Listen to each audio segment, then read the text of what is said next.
decision to exhume the body. To begin the process of disinterment, the earth was removed below her gravestone. This footage, provided by the funeral home, shows Rebecca's burial vault lifted from the ground. The body is then shipped across the country to one of the top forensic pathologists, Dr. Cyril Wecht in Pittsburgh.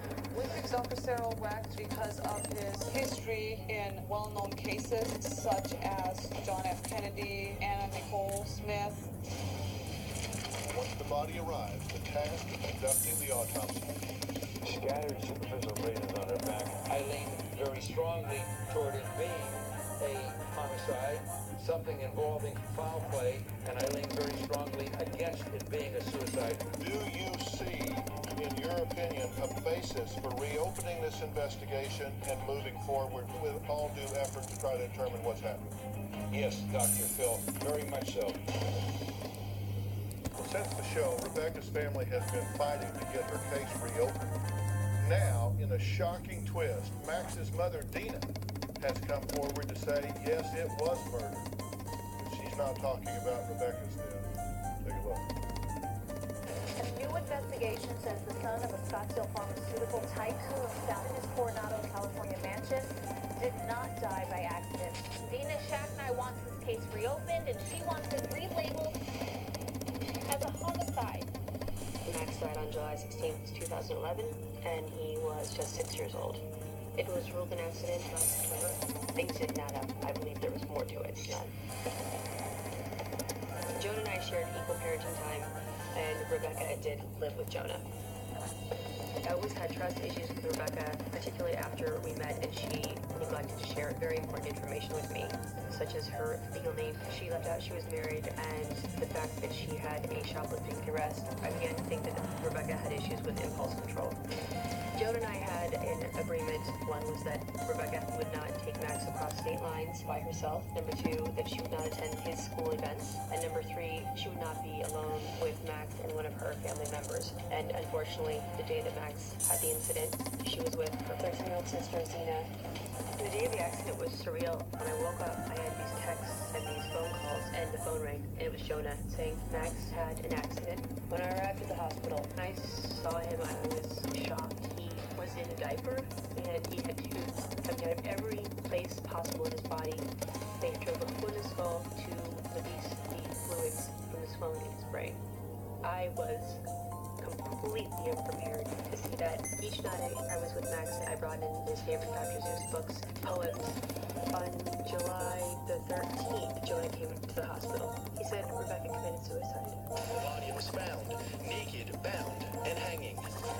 At that point, I started to wonder, what is it that she knew? Did she know something that I didn't know? Thursday night, my sister and I sat with him, and I held his arms, and Nina held his feet, and we just tried to will him well.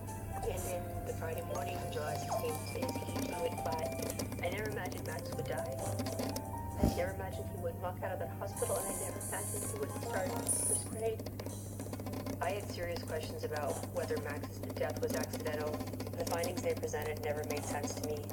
The scenario put forth was that he decided to run down the hall and jump over a railing or tripped and grabbed onto a chandelier, took the chandelier down, and this accident culminated in his death.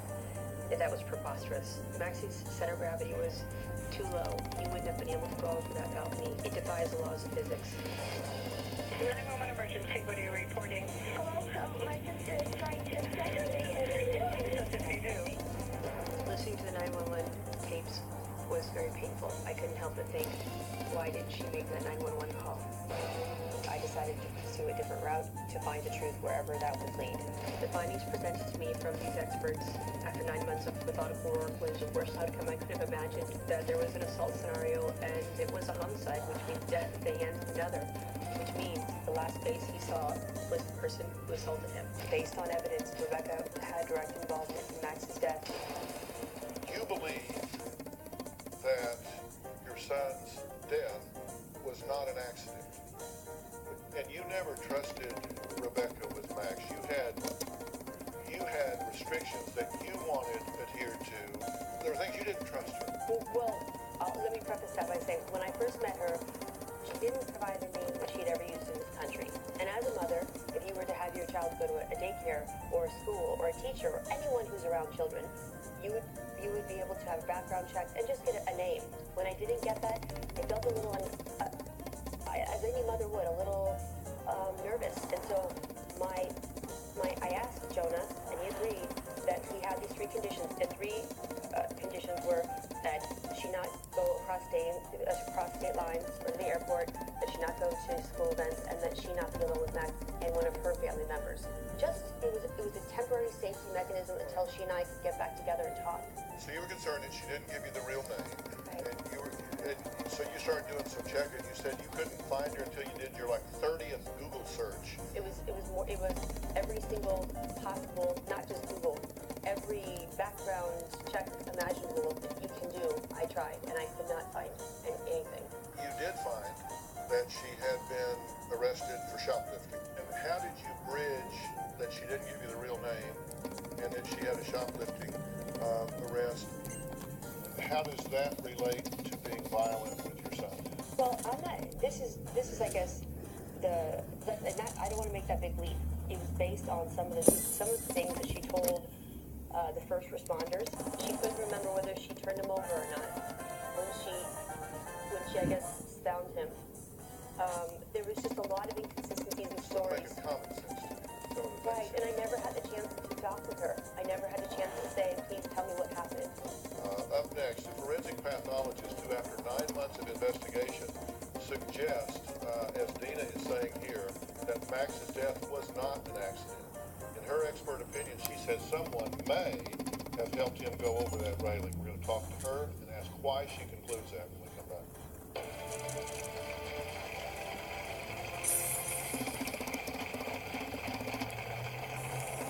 There are multiple scenarios that could explain Rebecca's involvement without it being an intentional death. People can change their stories. The body does not lie.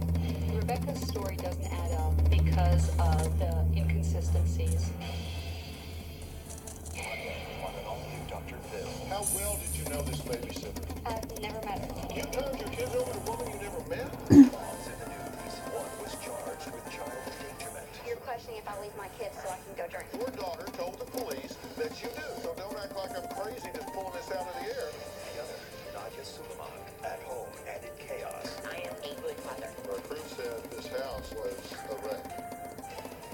Then on Tuesday, 8 kids, I'm not Tammy surprised. has hallucinations. She is seeing something that isn't there. with schizophrenia. A bit agitated, running out of the room. What is Callum? That's Tuesday. I just wanted to find out the truth about my son. I'm still Maxie's mom, even though he's not here. And I have duty as a parent, just as if he were here, to take care of him, find out what happened to him, and follow this through to the very end, wherever it leads. Well, that was Dana Shacknine, whose 6-year-old son was left in a coma after falling over a second-floor railing inside the family's mansion. 2 days later, Oh my god.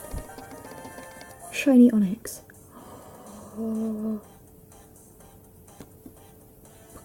Finally! It's another Lunatron scenario right here. Oh my god. Oh my god. Oh my god. Oh. This is another over 300. 3,000, more like eggs. Oh. Finally, I can start a new hunt.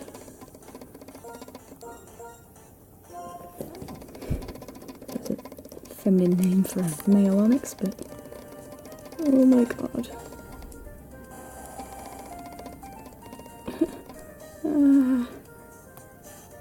Finally, it's been so long since I last made a video. Come up to 3 months or something. I like that defense stat. Oh my god. This is so awesome. It finally happened. Oh.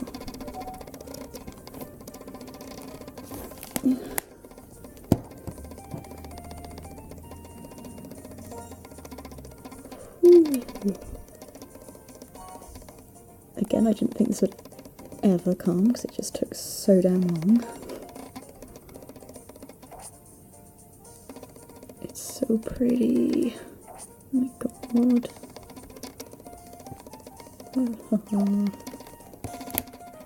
Finally.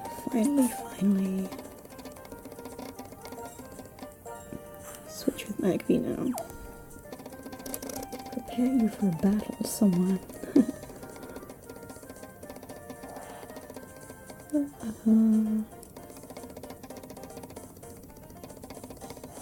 How even long has this taken me?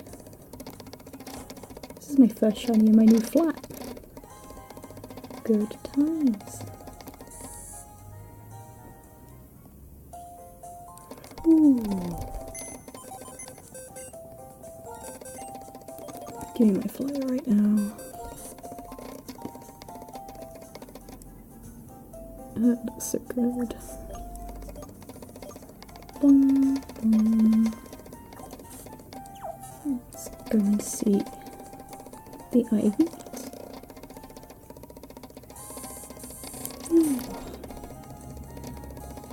Oh my god.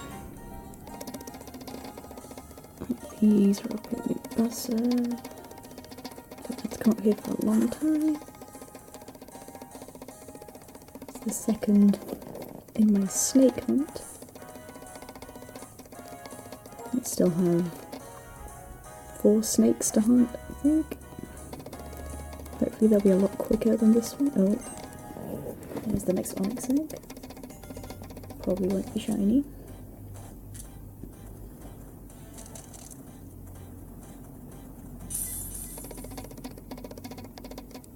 Nope. Normal Onix.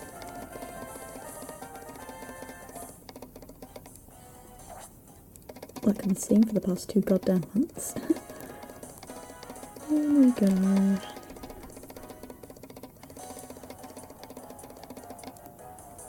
I apologise, my filming's a little rusty.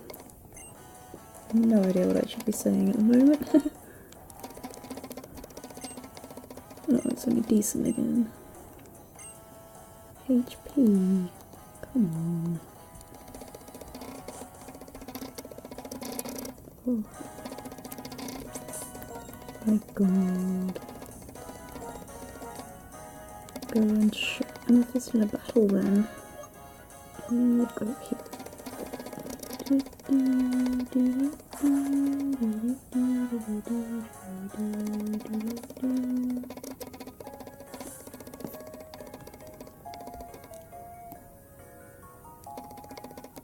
Let's go see Onix in battle. Normal Pearly. Oh, shiny Onix. Show him another battle.